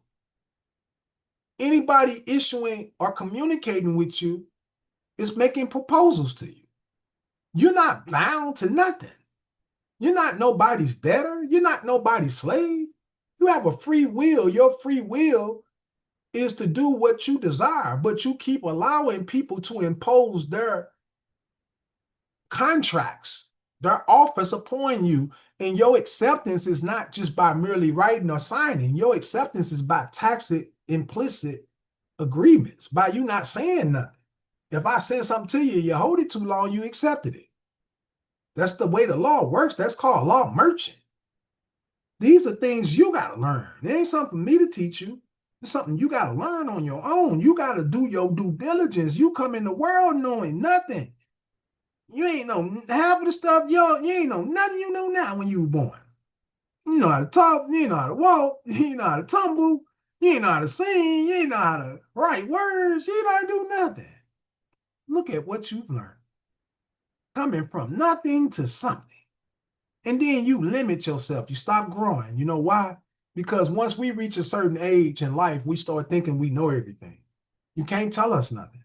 Boy, I already don't need nobody tell me nothing. See, when you think you know, that's when you stop growing. I'm a child to the day I die. I be searching and seeking out knowledge to the day I die. I'm part of a class. To the day I die, I'm in the classroom. I realize that I can't limit myself. I can't never say I found the truth, because once I found it, I stopped searching for it. I ain't found the truth. I'm finding the truth. I will continue to seek the truth to the day I pass over. I ain't found the truth yet. I'm finding parts of the truth. In my journey, I continue to liberate myself on the truth. But when I say I found it, then I ain't got to look for it no more. I already know where it's at. You know what I'm saying? I mean, I found different aspects of the truth, but the truth in itself, I haven't found it, because the truth is eternal. You'll be seeking truth to the day. I'll be discovering things to the day that I pass over, that I make my transition. So when you realize that, you don't, one of the worst things you can do is say you already know, that I already know the truth. I already found the truth. Oh, I found the truth in Jesus. And you stop right there. As soon as you found the truth in Jesus, you ain't look for nowhere outside of Jesus to find no truth. That's why you can't understand commerce. That's the reason why you're paying bills. That's the reason why you're eating wrong. That's the reason why your health is messed up, because once we find what we quote unquote call truth, we stop searching. We don't look outside of nothing. When it comes to my health, I ain't got to seek nobody but Jesus. Jesus going to fix it for me. So now you done blocked yourself from doing what you should do, because God said you take one step and I take two. We didn't stop taking the steps. We started depending on God to make all the steps for us. You can't do that. You can't pray and ask for the work. Mere prayer is useless without works. You can't pray. You can pray till you're blue in the face. But if you don't get up off your butt and walk out on that prayer, that prayer is not going to manifest. I can pray and say, Lord, I want to be healthy. I want to be in shape. I pray, pray, pray, pray until I manifest that word into action and I walk in that truth. Though God is going to be the force and the power that motivates me to stay in that fight, that I don't give up. That's the power of God. But the ability to move for what I'm trying to do got to come from me. I got to get my butt up. I got to go to the gym and then my prayers reaffirm my desire to keep it going. When I pray, I'm reaffirming myself of what it is that I desire to take place in my life or what I desire to happen around me. You know what I'm saying? I'm reaffirming myself of my desires. Oh Lord, please help me become a better man, a better father to my daughter. Strengthen me, make me stronger. These are my affirmations. So I'm reaffirming myself of what it is that I will to happen. And I'm calling on God because God is the force within me that empowers the body to do what it is that I desire. And once I understand that, I understand that it's something in us that's very powerful, man, and we just we not in tune with it. And I recognize it. I recognize it. I recognize when I look at my hands and I look at my arm, my bones, I look at the ligaments and the veins and my beard and the way that I'm structured. I realize that it's something inside this body that is magnificent because what I see. And I'm the one making this happen. I'm the one projecting this image. I'm so powerful and I don't even realize how powerful I made this body. I did this. How did I do it? I control this thing too. How? And I can make it talk. I can see through it. And I'm the author of it. I made this body, but I'm just a mortal man. How is that possible? It's got to be something about you way more than what they trying to tell you. It's impossible for you to just be a mortal man and you making a body like that and you controlling it like that. You see what I'm saying? It's something that we don't know. It's a lot that we don't know. It's a lot that we don't know. And I truly believe that we do have powers beyond we can imagine. And I don't believe it's nothing spooky about it. I believe that it's frequencies and stuff that open up channels and stuff like that that allow us to vibrate at a higher, stronger, it's certain things that's being kept from us. You know what I'm saying? Because we will be on a whole nother frequency if we knew certain things. So they got to keep that from us. They got to keep a certain frequency around us to lower our vibration. You know what I'm saying? So that we see when we live in accordance to what God wants us to do, we man, we flourish. We live long, we benefit. But when we go contrary to that, it lowers our vibration. And when we like I read somewhere, it says that, you know, when the righteous people act like devils, they become the worst kind of devils. I believe that the original man is the worst, and he can be the worst type of man if he can be deceived to do devious acts, because it's something about the original people that it's something about the original people that they have some type of power and influence over other people, even in their ignorance, even in us being ignorant and being, not knowing who we truly are. We have so much power and influence. We got the whole world embracing the word nigga. We got everybody using the word nigga now. White people, Mexican, everybody use it. I'll be watching videos, they be saying nigga like just back and forth. Hey, mama nigga, you be looking like, what the hell? Everybody's using it. It's like everybody accept it, but who made it like that? Who made it acceptable to the whole world? Who endorsed the word nigga so much that it became cool? It became a slang. It became hip. Who did that? Who got that kind of power to make the whole world embrace it, even though it's a derogatory term? Who got that kind of power to do that? I believe you do. And I believe the proof is in the pudding. You just don't know how powerful you are. You know what I'm saying? And that's basically what we've been dealing with.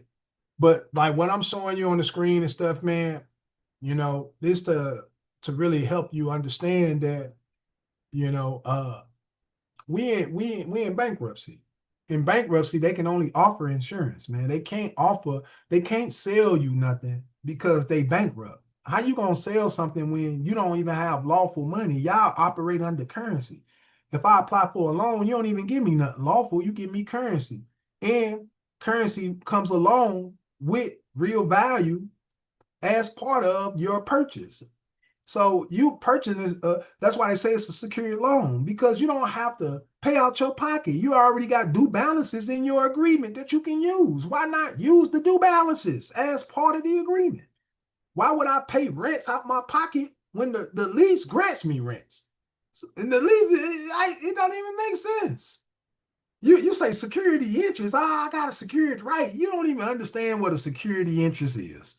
You don't understand what a secured right is because you steady trying to discharge the debtor's obligation. You think the debtor is the taxpayer, or your legal person. Your legal person represents a living man. I keep trying to tell y'all that name don't represent no debtor. It represents a living person, a natural person. Okay, the debtor is the lender. You're not no damn debtor. You're the entitlement holder. The due balances are due to you. You think you a debtor. You're accepting being his debtor when he's your debtor. You got to be out your mind, man. Wake up. Stop playing with yourself. Okay, wake up and realize you're not no damn debtor, and that every bill is not a bill that's saying you owe. It's an accept. It's an amount that you can accept if you can identify yourself as the party in the contract entitled to the balance. All right, you got to prove your rights to payment. You got to, anything that can be proven, it must be proven. Do you understand contracts? Do you understand insurance? Do you understand bankruptcy? Do you understand? If you do, then you would know what's going on. You wouldn't be out here talking about some discharge. Why would you discharge the debtor's obligation when his obligation is to pay your debts? I ain't letting them off the hook. You ain't getting off the hook. You ain't getting off easy. No, you're going to do what you promised to do. You promised to pay, and you're going to make them payments in accordance to the terms of our agreement after I accept your liability and demand performance and assurance of every amount stated under my security agreement with you. You know what I'm saying? You're not getting out of it. You're not running from it. No more. Y'all time playing with us and taking advantage of us is over with. That stuff is done and over with. In a minute, you ain't gonna have no legs to stand on because the people gonna know this truth and they're gonna express this truth no matter what. Because now y'all in trouble. Because now the understanding is coming. I've been having it. It's really coming now. And once the people learn this information, it's a wrap. And y'all might as well give it up because we know it now. And it ain't gonna stop. It ain't gonna stop. Because I'm gonna keep dropping. I'm gonna keep dropping. You know what I'm saying? I got so much more stuff that I gotta give to the people. I just want to thank all the heads up, all the big people that's running everything. I thank y'all for giving me the time to educate and elevate myself to a level of understanding. If you can go check my record and see when it's the last time you seen Brother Isaiah working a job or doing anything of the such, why don't you run my name and see if I'm registered? Why don't you see if I'm already having the capacity to do the things that I teach? You know what I'm saying? I tell you that all the things that y'all been doing, y'all time is up. All that playing on our intelligence, misrepresenting our true identity, making us accept state citizenship rather than claim that we are American nationals, we claiming to be citizens of the district state rather than being citizens of the actual state, which is the United States of America, making us get state IDs rather than a passport, not so we don't know what the true citizenship that we have is, making us think we citizens of the United States rather than America. keeping America out the picture, steady putting US on everything, trying to trick us, trying to deceive us, telling us we from Africa, telling us that we not people of this soil. You know what I'm saying? I was talking to a guy the other day. He told me he was an Indian. I say, man, you don't look like a native to me. He like, oh yeah, this is a Caucasian. I say, you look like a Caucasian to me, brother. I say, well, how are you an Indian? How are you native anything when you are Caucasian? Caucasians are not natives. I say, your ancestors come from Europe. He like, yeah. I say, so how the hell are you saying you a native, brother? I say, you can't come here, be born here, and be saying you a native. You ain't native to this land. You a European. I don't give a damn if you born here or not. You're not native. You're not native to this land. See, and when you know that, they can't get around it.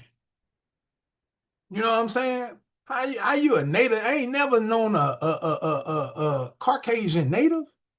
I ain't never seen one. Matter of fact, they don't even describe the natives as Caucasians. So, like a lot of stuff that these people are doing, man, is bogus as hell. You know what I'm saying? They doing a lot of bogus stuff and they've been getting away with it. You know what I'm saying? I went to a sweat lodge one time.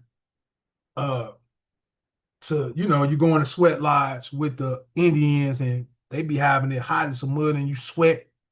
Man, I went in there, man. It was all Europeans in there, man. They wasn't no. I say, man, what is this, man? To me, it was like a disrespect.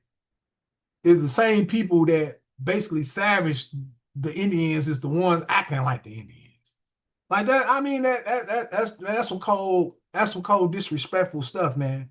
For real, for real. That's disrespect in a way that I've never seen it, man. Like for real. And these people die hard and swear it's stealing people identities and they willing to die with this lie that they indigenous and all this stuff. Like it's crazy, man. Like this one brother talking about some he from Africa, and they was brought here as slaves. And I told him, I said, you got any proof of that? You got any proof of that? You ain't got no proof. I say, is your grandmama born in Africa? Like, no. I say, what about your great grandma? No, she wasn't born. She was born here. I say, well, so how are you an African? He said, because I say African is not a skin color, brother. You're not African just because you got this kind of skin. That don't make you African, brother. I say African is a citizenship. When you think of Africans, you think of citizens of Africa, Zimbabwe's and whatever other nation states that they have over there. But the people of that territory go by the name Africans. Just like over here, we go by Americans. But I'm a Missourian. You might be an Illinoisan. He might be a Texan. And then we might have tribal affiliations. But at the same time, when we identify as the American people, but we all have different nationalities. You see what I'm saying? So it's the same thing. So why would you think you from Africa if you born right here on this soil? All your records is right here. See, they never wanted you to get a passport. They never wanted you to even know what a national ID was. They never even wanted you to know that that nationality is issued by a government. The United States is not the national government. See, the things is we don't know about national status. They dumbed the American people down so much that we don't even know what it means to be a national. They never even wanted you to even know what a national was, because a national is an American. That's what a national is. It's an American. It's one of the people. Okay.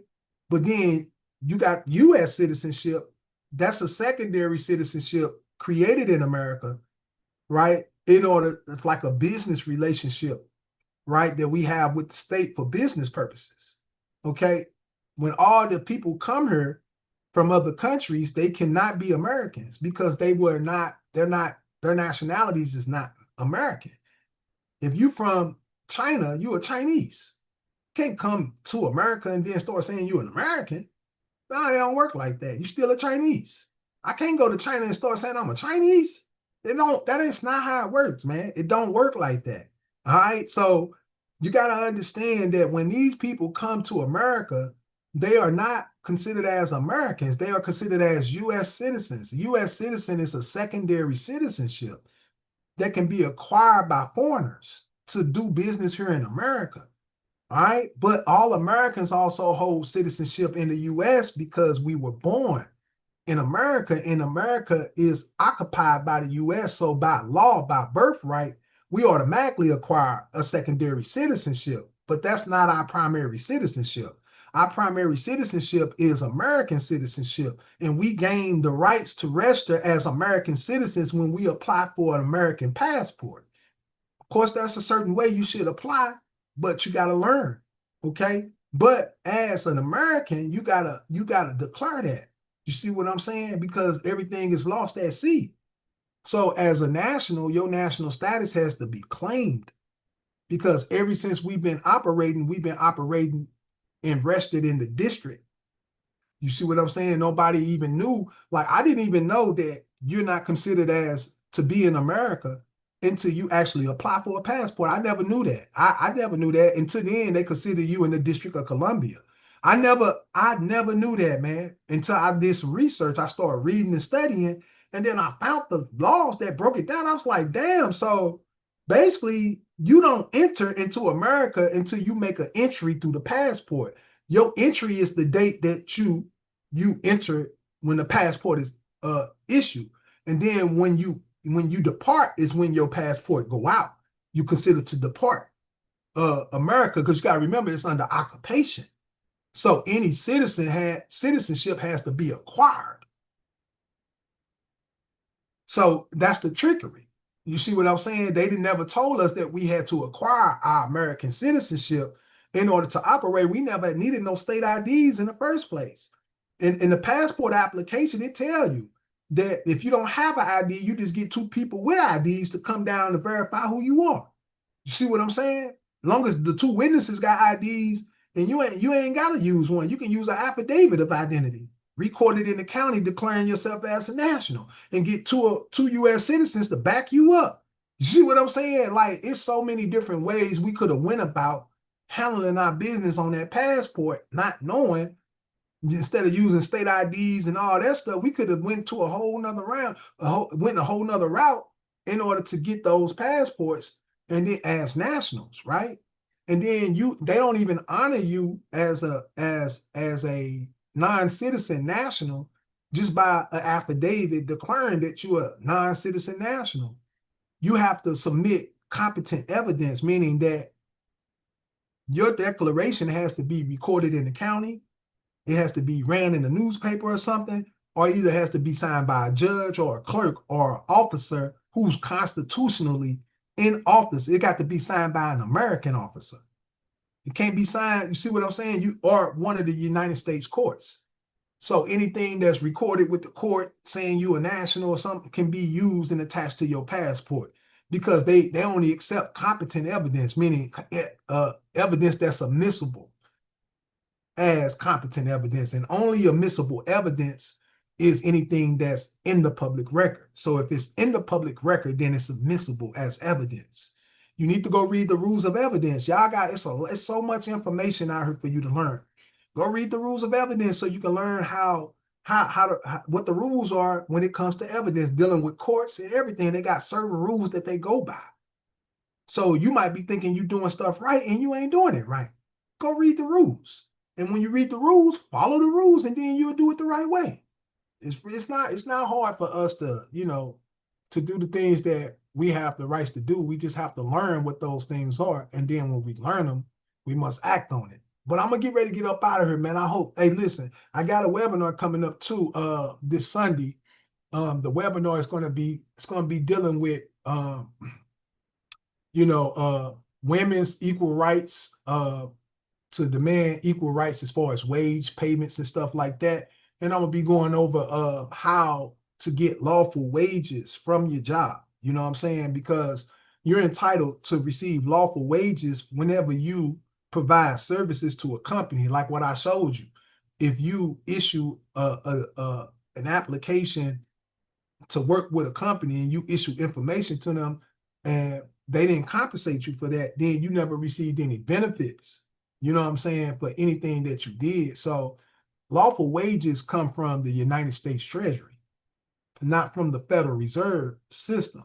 So when you receive lawful wages or lawful money, then you should be receiving something from the United States Treasury, not from the Federal Reserve System. If you're receiving bank credit, that's not lawful money. Bank credit is Federal Reserve money. All right. So I'm gonna be going over that. I'm gonna be breaking it down, showing you the laws, where it show you how to demand, how to make your demands.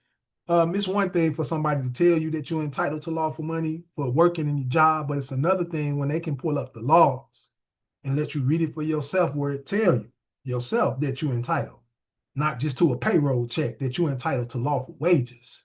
All right. And if you want to be a part of that, make sure you hit me up at Building Better Minds.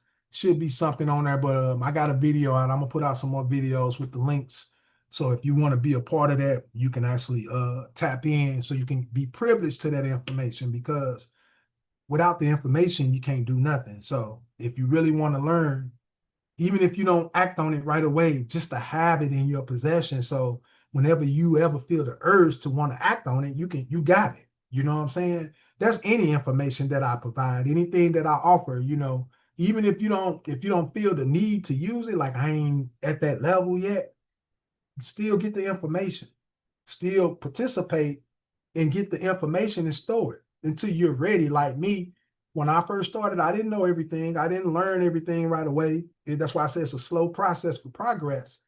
But I didn't throw none of the information away. That people asked, I was participating. I was getting information. I was, going to seminars and webinars trying to learn stuff, you know what I'm saying? So I can get this information. And then once I got all the information, I had to do my own due diligence. Now that I got the core of what everything is, now I know what's going on. So now I need to study. So now I start reading the Constitution, reading the state codes, reading the UCC, reading the statutes, all the stuff, start just getting involved. And once you get involved and start participating, you're going to start seeing, like, all it takes is for you to start getting some remedies. All it takes is for you to beat a court case. All it takes is for you to get some kind of benefit, and that's going to ignite it. And before you know it, it's on and cracking. You're going to be like, oh, man, they should never let me see that. Oh, man, they threw that. Oh, man, it's on and cracking. That's all it takes is for you to see one thing, get a bill credited, or one thing just to ignite that fire in you so you know it's real. And once you see it's real, look, man, it's definitely real. It's definitely real. And I'm telling you right now, I don't ride on state plates. You won't catch no state plates on my car. Matter of fact, I'm gonna have to pull up the laws for y'all to show you where it tell you.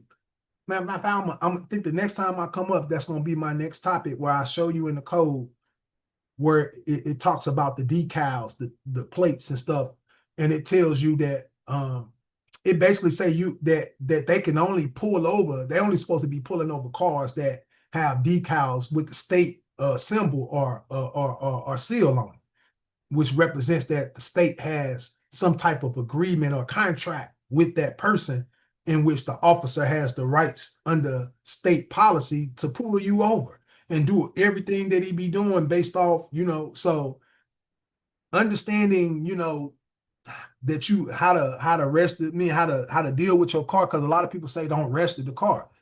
No, don't rest the car to nobody but yourself. You know what I'm saying? Registration is, you can register your vehicle to you. Once the vehicle is registered in the name of your principal, it's already registered. It's already registered. Once they put the vehicle in your legal name, it's already registered. It's already registered. You already own it. Personal property don't have to be registered with the DMV. It don't have to be registered with no public entity. But it does have to be acknowledged and accepted, and notice must be given to the public of where this property is, who got it, and what's being done with it. It got to be noticed. So if you don't give notice of how you using your property, then you didn't do what was right. You never gave a public notice, so they're going to treat it under the operation of law. By operation of law, they automatically assume that everything is under their authority. So mere rights, mere ownership has to be claimed and proven. So if you can't prove what you're saying, to be true and correct, then they assume that you one of theirs. So just keep that in mind, man. I'm gonna get on up out of here. I really appreciate you guys for tuning in. I hope that the information was beneficial for you. You know, I don't really want to come on here and waste my time, uh, or waste your time. I want to make sure that every time that I drop something that is worth your time, it's worth you to sit here and listen to what I have to say, and that you gain something in this conversation. I don't want us to have a conversation where you can't gain something. You should always gain something whenever you're talking to somebody, whether it's what not to do. You know what I mean? But you should always learn, find yourself always learning. And I really appreciate you. If you need a consultation, you need a one-on-one, go to buildingbetterminds.info. You can get consultations. I have mentorships. I have self-paced courses. I have a lot of different things that we offer.